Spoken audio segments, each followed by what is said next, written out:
Bonsoir à toutes et à tous, c'était MK Foot. Euh, Comme je l'ai dit, j'espérais qu'on se retrouve avec le sourire. On se retrouve avec le sourire pour ce match-là. Je sais même plus c'est qui. Turquie-Roumanie, pardon. Turquie-Roumanie, victoire 1-0, victoire sèche de la part de la Turquie contre les Roumains. Je suis content de ce match-là. Je suis content et en même temps, ce serait un débrief court. Je suis désolé parce qu'après, il faut enchaîner avec le France-Brésil. De toute façon, on aura le temps d'y revenir d'ici là, soit dans les lives, soit dans la vidéo d'avant-match. Parce que justement, je me suis trompé. J'étais tellement dans l'euphorie que je me suis trompé c'était la demi-finale et non la finale qualificative pour la Coupe du Monde. Donc, le vainqueur actuellement, il y a un match qui est en train de se jouer. Le vainqueur j'ai oublié le nom des équipes, de Slovaquie-Kosovo. Alors, j'ai l'écran juste à côté, on va regarder. Slovaquie-Kosovo, en effet, c'est pas l'inverse. Le vainqueur de ce match-là jouera contre la Turquie. Actuellement, 1-0. Bon, là, je vous dis ça, ça fait à peine quelques minutes que ça a démarré. Actuellement, il y a 1-0 pour la Slovaquie. Donc, a priori, ça devrait être eux qu'on joue. On verra avec le dénouement final du match. Mais voilà, pour parler de nous, la Turquie-Roumanie, ce qui s'est passé, franchement, très bon match. Très, très bon match. Excellent. On va d'abord parler des compos d'équipe, hein. Je vous les affiche ici, comme d'habitude. D'abord, la Turquie. Je vais vous afficher que la Turquie d'ailleurs, parce que la Roumanie, avec tout le respect, je ne connais pas tous les joueurs. Je vais vous les citer, mais de là à afficher non plus la compo, je pourrais le mettre, on ne sait jamais. En tout cas, la Turquie. Au cage, on a Uğurcan Çakır, gardien. Sur les côtés, Ferdi, le buteur de ce match-là, l'unique buteur de ce match-là d'ailleurs. À droite, Mert Müldür.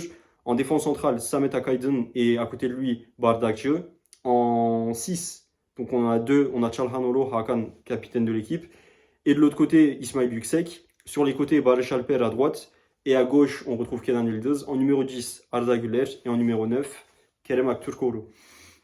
Maintenant, du côté de la Roumanie, je vous l'affiche vite fait et je vous les cite rapidement. Donc, on a Radu au cage. Sur les côtés, Ratiu et Bancu, ou Banchu, je ne sais pas comment on dit, désolé pour la prononciation. Défense centrale, Burka et Dragusin. Ensuite, milieu de terrain, Dragomir, très stylé le nom. Et Marine avec lui. Denisman à droite, le joueur connu que j'avais mis justement en miniature d'avant-match sur la vidéo. Mihaila à gauche. Hadji, qu'on connaît très bien en numéro 10, et leur capitaine. Et en numéro 9, Birli Gea ou Gea.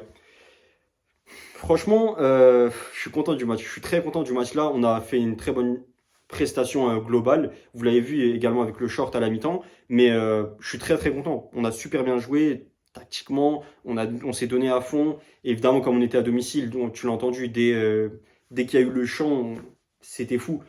Tout le monde qui est en train de chanter, que ce soit les joueurs, les fans, comme on est à domicile, t'entends, c'est un truc de fou. Et encore plus dans le stade de Beşiktaş, où il y a un truc où vraiment auditivement, tu sens que le décibel, il monte très vite et très haut.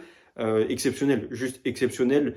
Juste, petit bémol, c'est que j'aurais préféré qu'on scelle davantage le match via le score, parce que gagner 1-0, c'était bien, et c'est ce que je voulais. À la mi-temps, quand il y avait 0-0, j'ai dit, il faut qu'on mette 1-0, 2-0, pour que voilà, on prenne la confiance, les joueurs prennent la confiance, et que la fin du match, voilà, même s'ils ils nous mettent un but de casquette ou autre, on puisse être assez confiant pour maintenir le score. Là où quand tu gagnes 1-0 pendant tout le match, tu es en stress un peu, tu sais pas comment ça va se passer.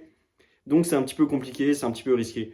Euh, Autre chose, c'est par rapport à la performance de Hakan Çalhanoğlu. J'ai entendu beaucoup de gens dire qu'il a fait un super bon match, c'est exceptionnel, autant le commentateur turc que des gens sous mes commentaires, que ce soit en live ou autre, qui ont dit qu'il a fait un bête de match. Franchement, je trouve qu'il a fait un match bon, un match correct. Il n'y a pas de souci là-dessus. Le match de Hakan Çalhanoğlu, je lui mettrais 6, 6,5. C'est pas non plus une mauvaise note, on est d'accord là-dessus. Sauf que ce mec-là, il est tellement fort, je peux pas lui mettre une note au-dessus de ça. Parce que si pour vous, ce mec-là, vous estimez qu'il est fort et que le match de ce soir, ce qu'il a fait, c'est fort, vous êtes en contradiction. Parce que le match qu'il a fait ce soir, c'était pas fou par rapport à sur l'échelle de Hakan. Je ne sais pas si vous voyez ce que je veux dire.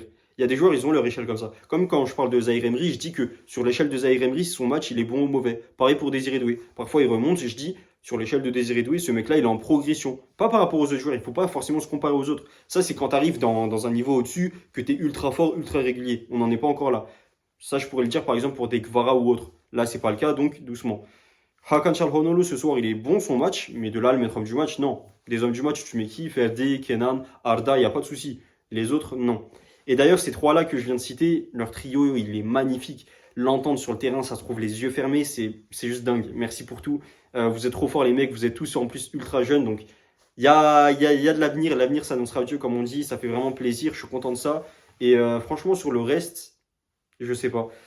Le reste de l'équipe, comme j'ai dit, bon, les Roumains, eux, de leur côté, on va juste parler de ça vite fait. Les Roumains, ils ont eu deux actions concrètes. Les deux actions concrètes qu'ils ont, ils sont hors jeu. C'est dommage pour eux. Et également l'action sur corner où bah, ça fait partie une des deux actions hors jeu. C'est dommage pour eux, mais sur le reste du match, on a été meilleurs. Ils ont bien joué. Franchement, ils ont bien joué. Respect à eux. Mais de là à faire comme si c'était eux les favoris, c'était eux qui devaient gagner ce match-là, ce que je peux entendre encore une fois ici et là, ah, c'est pas forcément vrai. Je suis pas d'accord avec ça. Mais ils déméritent pas, hein. Ils auraient pu gagner ce match-là. Maintenant, de là à faire comme si, voilà, je le répète, comme si c'était eux qui devaient clairement gagner ce match-là, c'est faux. Ce n'est pas de réalité. Mais bon, c'est pas grave, c'est la vie, comme je l'ai dit. J'en veux pas, c'est certains fans qui croient directement que parce que ils ont pas, ou ils auraient pu gagner le match que l'équipe adverse, ils ont forcément mal joué, que c'est un match. Bon, j'ai pas entendu ce terme-là, mais c'est un exemple. Que le match il est volé, que le match il n'est pas mérité, que c'est abusé ou quoi. Non, il faut être honnête. Parfois, il faut se dire bon, mon équipe, elle aurait pu mieux faire, elle n'a pas mieux fait. Donc l'autre équipe, au vu de ce qu'elle a fait également, là-dessus, il faut comparer. Elle méritait de gagner. Elle a mieux joué, elle méritait de gagner. Point final. On a fait 16 tirs, c'est pas donné à tout le monde. On a mis un but, c'est pas donné à tout le monde. Parce que j'aurais bien accepté ce truc-là si on fait 16 tirs et on leur met 4-0. Là, ok, c'est un coup de hasard et de la chance que vous voulez. C'est pas le cas. 16 tirs, un but. On a été clinique. Et le but qu'on met, va le mettre ce but. Littéralement, allez le mettre. Je vous en prie. Mettez-le ce but-là, les Roumains. Si vous pouvez le mettre, tant mieux. Comme je l'ai dit, c'est pas à donner à tout le monde. Nous, on a de la chance, on a des joueurs stratosphériques et on en est reconnaissant. Vraiment, là-dessus, il n'y a rien à dire. Je termine pas les joueurs roumains non plus. Comme je l'ai dit, ils ont des Denisman, ils ont Hadji. Ils auraient pu faire cette action, hein, les deux d'ailleurs. C'est pas le cas, c'est pas arrivé. Pour X ou Y raison là-dessus, je connais pas le contexte de la sélection roumaine de façon générale, donc je vais pas m'exprimer là-dessus. Mais voilà, ils ont une belle équipe, on en a une belle aussi. On méritait de gagner sur ce match-là. On a gagné au vu justement de la rivalité, on était au-dessus de eux. Également par rapport au fait que sur le match, le contenu du match, on a proposé une meilleure prestation. On méritait de le gagner. Maintenant, le match qui est à venir, Slovaquie-Kosovo, on verra qui est-ce qu'on affronte. Dans tous les cas, on est favori. Dans tous les cas, il faut qu'on gagne. C'est le plus important, c'est tout ce que je retiens. En tout cas, merci de m'avoir écouté pour ce débrief. C'est un débrief un peu mélange tout, désolé, un peu fourre-tout, mais il fallait que j'en parle.